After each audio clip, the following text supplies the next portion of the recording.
expedition sa kagubatan face-to-face sa mga ahas at amphibian.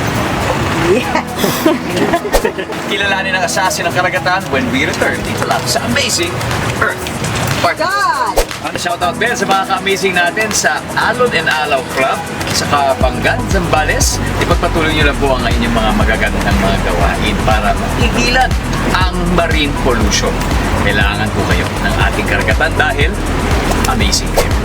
Ang bago adventures natin, paandar na, pasabog pa. At ang mga kasama natin talagang sobrang inspired. Dito lang yan sa ating nag-iisang Amazing Earth. Kaya sa mga kapuso nating on the go, tutukan nyo ang live stream ng ating programa sa official accounts ng GMA Network, pati na rin sa YouTube at Facebook. At mag-comment din kayo sa ating mga kwentong amazing.